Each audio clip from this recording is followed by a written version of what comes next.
Eh bien, bonsoir à tous. Ce soir, parce qu'il fait nuit déjà, hein, il est tard, nous sommes à Valenciennes-Pasteur, au centre donc, téléphonique Valenciennes-Pasteur. Alors, c'est un agrégat de 3 bâtiments. On va dire, il y a même 2 répartiteurs, 2 infras. Enfin bon, ça a été un centre collé à un autre. Bon. C'était un centre assez compliqué à visiter la journée. Je ne pensais pas que ce fût si dur. Et en me promenant donc dans les étages, je suis tombé sur la salle de l'autocommutateur Valenciennes-Pasteur 3, donc lui totalement démonté, il n'y a plus rien. Quant à l'autocommutateur Edison Valenciennes-Pasteur 6, ainsi que les pavis 3 et 4, ils sont quasiment démontés, tout est quasiment par terre. Donc là, bon, il n'y aura pas d'immortalisation, c'est pas la peine. Et ensuite, bon, Valenciennes-Pasteur 7 en service, donc celui voilà, qui sera aussi publié en déambulation normale. Et ici, nous sommes donc, au second étage, partie du bâtiment totalement désaffecté, avec à ma droite l'autocommutateur Edison 1, Valenciennes-Pasteur 4, et à ma gauche, l'autocommutateur Edison 1, Pasteur 5, ainsi que les pavis, les Edis 5 pavis 1 et 2, Valenciennes-Pasteur. Donc, si vous voulez, on ne va pas attendre plus longtemps pour commencer la visite. En plus, il y a 2-3 petits trucs un peu inhabituels. Donc, commençons par Valenciennes-Pasteur 4.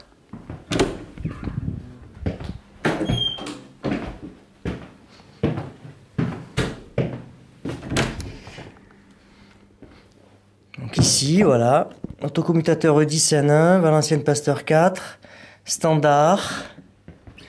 Alors comme je ne pensais pas, à la vérité, retrouver ces machines, je n'ai pas préparé d'historique du centre, donc je rajouterai toutes les dates. Alors on peut voir un autocommutateur standard, qui a fait l'objet d'une extension après dans les années 90, avec l'arrivée du numéris, avec la greffe d'un CSN, donc, hein, d'une travée de CSN. Ce qui est tout à fait logique. Ici, nous déroulons, oui, nous déroulons le temps aussi. Nous avons le dérouleur de bande magnétique, qui est toujours en place. Je vous le montrerai en détail ensuite. Donc voilà, l'autocommutateur Edison 1 comporte 4 travées, avec ses organes nobles habituels. Alors celui-ci, il a beaucoup de ce qu'on appelle des URM, unités de raccordement de MIC, donc il va alimenter, si vous voulez, en téléphone des petits villages ou des villes, des bleds du coin, voilà. Alors moi je connais pas ces bleds, hein, donc je peux pas vous en dire plus. Alors ce que l'on entend c'est la pluie, parce que depuis que je suis arrivé il pleut. Aujourd'hui pas de bol, mais bon, c'est pas ça qui va m'empêcher de faire ce que j'ai à faire. Hein. Donc, ici nous avons une bizarrerie, un bastringue très bizarre. J'ai jamais vu comme ça dans une salle Alcatel 4000. Alors je me demande s'il ne s'agirait pas d'un PABX, je ne sais pas, mais normalement ça n'a rien à faire dans un autocommutateur Edison 1. Enfin, je pense que c'est pour gagner de la place qu'ils avaient mis ici, hein, cette machine bizarre. Alors comme nous n'avons peur de rien, nous allons passer l'allée où il y a des dalles qui ont été enlevées par des gens qui voulaient s'amuser, je sais pas. Il y a toujours des gens qui ont des jeux bizarres comme ça. Voilà.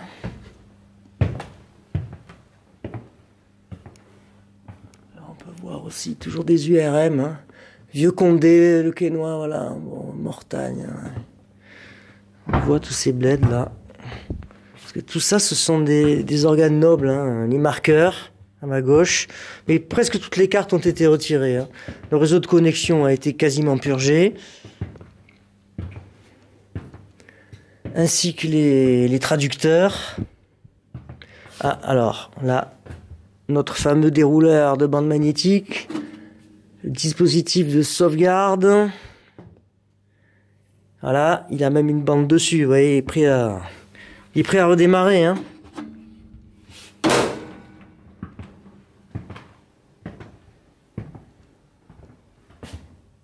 Les baies de taxeur. Très important, la taxation, j'insiste. C'est le nerf de la guerre.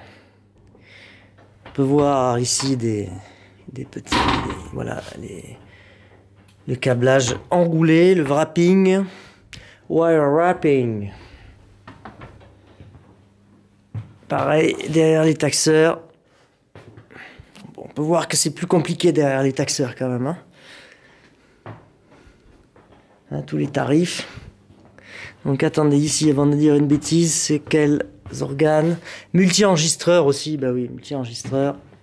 Les mémoires qui vont mémoriser donc les chiffres, les téléphones demandés. Ils vont les mémoriser et pour ensuite aller dialoguer avec les autres parties de la machine pour établir la communication.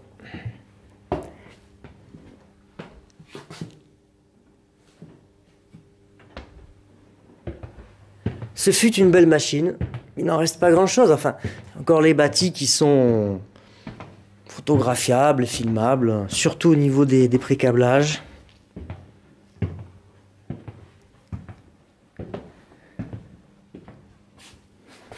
Alors évidemment, il y a des endroits en France où on peut encore trouver des autocommutateurs Edison 1 dont on pourrait dire qu'ils aient été éteints la veille. Mais en réalité, ceux qui ont été éteints en dernier, c'était en 2002. Donc ça fait quand même plus de 20 ans maintenant. Donc nous revenons où nous étions. Et nous allons visiter l'autocommutateur Pasteur 5, enfin, l'ancienne Pasteur 5 et les deux pavis. Alors on peut le voir de suite, autocommutateur standard, pareil. Allez, promenons-nous. La plupart des cartes aussi a été retirée.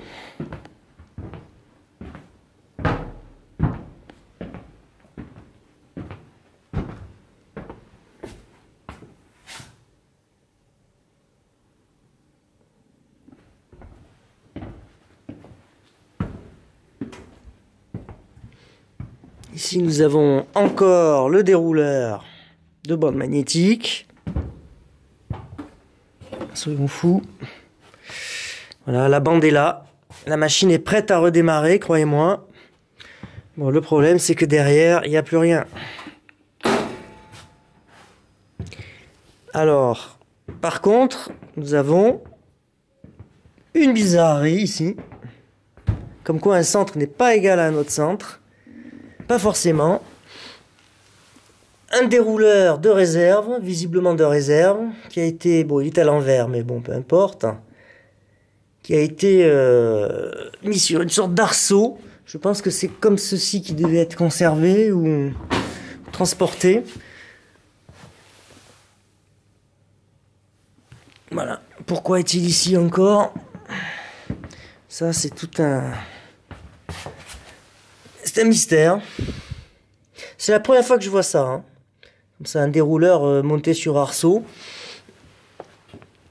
Comme quoi ça vaut des fois le coup de venir.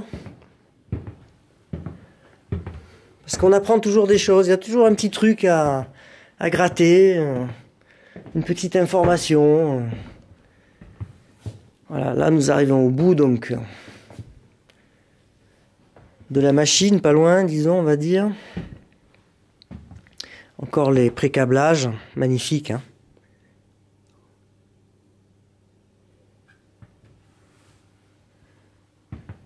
À ma gauche, une petite extension de CSN avec l'arrivée du numéris, naturellement.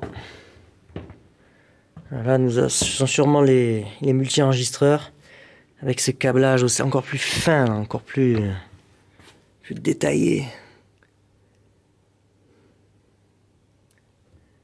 Superbe.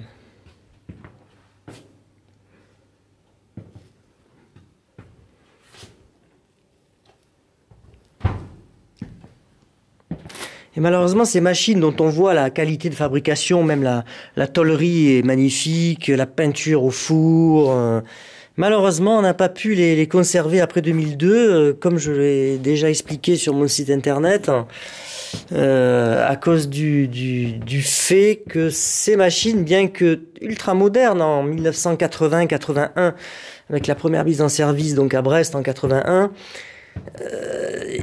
ces machines arrivaient au bout de leurs ressources, au maximum, même si on mettait toutes les cartes, on ne pouvait pas donner à tous les abonnés qui en faisaient la demande, on ne pouvait pas servir tous les abonnés qui souhaitaient obtenir les services confort, comme la présentation du numéro, la conversation à 3, le transfert d'appel, etc.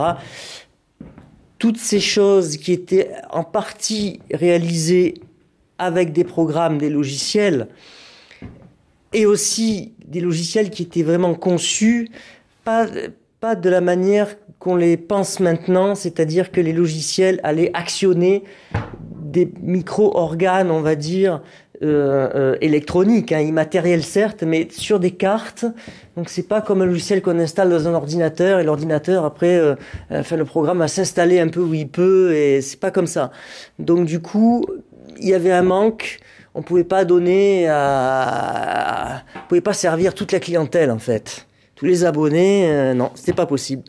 Donc du coup, comme il y avait une telle pression, il avait été décidé d'anticiper l'arrêt de ces machines, que sinon aurait pu durer téléphoniquement parlant jusqu'en 2020. Mais voilà, c'est comme ça. Donc du coup, c'était les MT25 qui avaient repris le relais et qui eux pouvaient tout accepter. Alors c'était une autre structure de conception qui permettait malgré tout, qui avait certains avantages. Donc ici, à ma droite, donc l'autocommutateur téléphonique Dixon Valenciennes Pasteur 5, et à ma gauche, les deux autocommutateurs PAVI, les autocommutateurs qui ont donc donné le Minitel, à l'époque le Télétel, aux abonnés. Alors il y a le PAVI 1 et le PAVI 2. Je vous ai expliqué que les PAVI 3 et 4 sont quasiment démontés, ainsi que Valenciennes Pasteur 6, Dixon 1, bon, donc c'est pour ça que j'ai renoncé pour cela. Mais ceux-ci encore, bon, on peut encore les visiter. Et quand on pense que ce sont ces machines, voilà, des organes auxiliaires, donc au système PAVI, hein, la télématique, à ma gauche, ce sont ces machines, comme je disais, qui ont fait rentrer au début des années 1980, en 1982, 83, qui ont fait rentrer la télématique chez monsieur et madame tout le monde. Bien avant Internet, en 82. Alors, je sais très bien que la plupart des gens qui vont tomber sur ces vidéos vont se dire, mon Dieu, mais c'était à une époque antédiluvienne. Bon, moi je l'ai connu cette époque. J'étais gosse, mais c'était le progrès. Internet, on n'en avait pas entendu parler. Bon, les spécialistes connaissaient un petit peu ARPANET, blablabla, tout ça. Mais bon, ensuite, on a entendu parler d'Internet en 1997. On a commencé à en entendre parler en France. Et puis, bon, vers 1999, ça a commencé vraiment à ouvrir des passerelles, disons, pour tout le monde. En RTC d'abord, avant l'arrivée de l'ADSL. L'ADSL qui est aussi sur sa fin déjà, puisque ça a été mis en service, je crois, en 2001, si je ne dis pas de bêtises. Voilà, là on repasse dans le 10 à 1.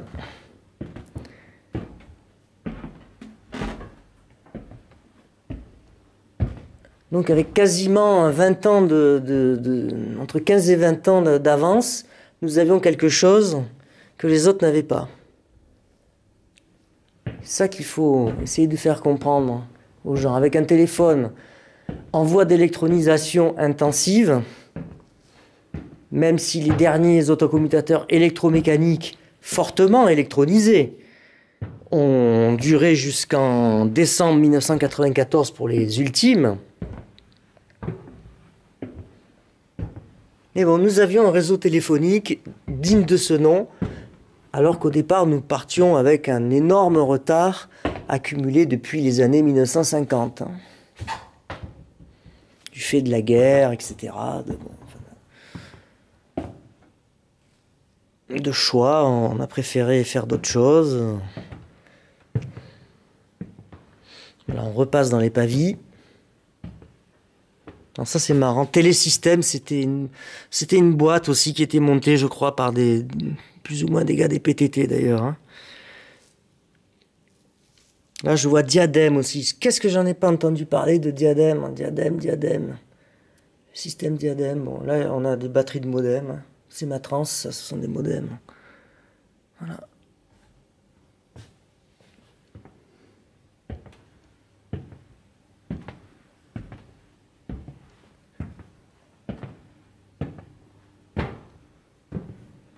C'est une plongée dans les années 80 ici. Voilà, et moi ça me plaît.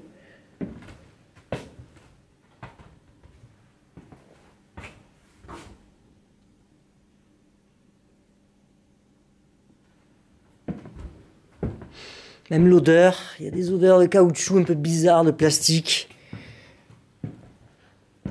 Ancien.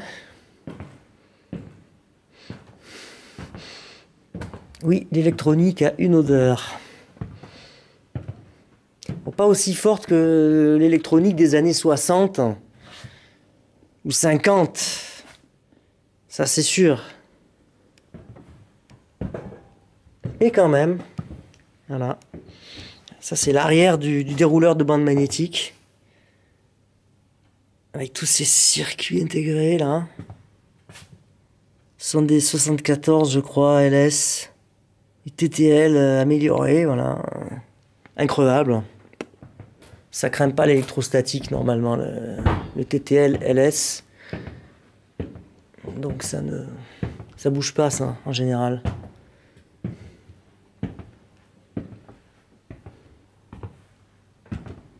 Une machine qui aurait pu durer 200 ans. C'est extraordinaire, quand même.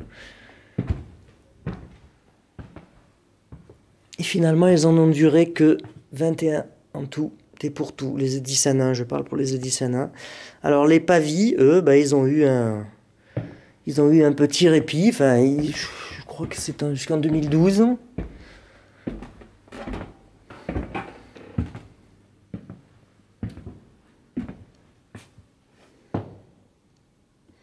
ce sont eux qui nous donnaient l'annuaire électronique et l'accès à tous les 3615. 3615 ULA, etc. Enfin, des choses très très éducatives, on va dire. Et très chères aussi. Alors il me reste toutefois à vous montrer encore une petite pièce.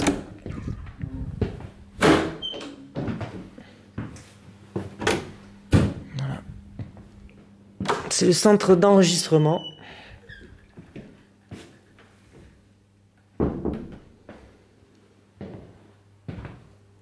Alors du type le plus récent qu'il y ait eu, alors bon, il est dans un tel état que je vais pas ouvrir les portes parce que ça fait trop pitié, hein. Donc les deux autocommutateurs et peut-être même d'ailleurs probablement le troisième, donc Pasteur 6, qui est quasiment démoli là, ils venaient dialoguer avec cette machine, n'est-ce pas? Pour communiquer notamment en temps différé la facturation, la taxation, etc. C'était le pré-traitement, le recueil des données afin de pouvoir tout transférer électroniquement au CFR. Donc du coup, grâce à ces machines, d'ailleurs, on a pu aussi se passer à un moment donné des sorties de bande magnétiques. Bon, ça faisait pas que ça, hein, ça avait d'autres actions pour la création d'abonnés, etc. La relation homme-machine. Ça passait aussi par cette interface. Voilà. Il est assez rare d'en trouver. J'en ai vu quelques-unes, je crois, je sais plus si c'est à Nemours ou en Seine-et-Marne, j'en ai vu. Fontainebleau. Fontainebleau, d'ailleurs, qui comptait des spécialistes de la taxation. Il y avait une équipe qui concevait des programmes, etc. Il n'y a plus rien maintenant, à part le 10B3 en fonctionnement, un centre vide. Donc voilà, ça c'est Pasteur 4 que nous allons éteindre.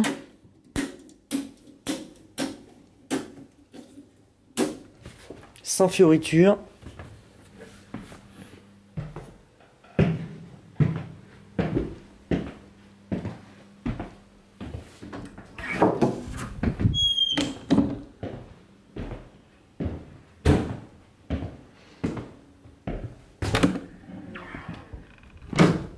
Nous allons renvoyer dans leur sommeil ces autocommutateurs.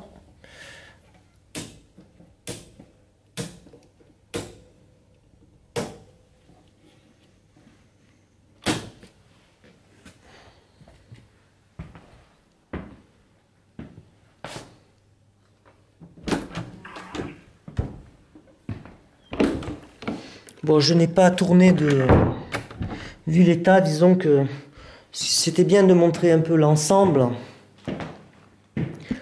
mais je n'ai point tourné de déambulation machine par machine. Je pense que c'est inutile. J'aurais été en parfait état, vraiment, j'aurais fait aussi des films de détail. Et là, bon, c'était plus le cas, ça servait à rien. Donc, écoutez, ma journée est terminée, ma longue journée. Je vais venir de Paris jusqu'à Valenciennes, mais il fallait le faire, je savais qu'il fallait le faire. Donc, je l'ai fait. Et bien, écoutez, je vous dis bonjour chez vous. Et puis, à une prochaine visite, si tout va bien.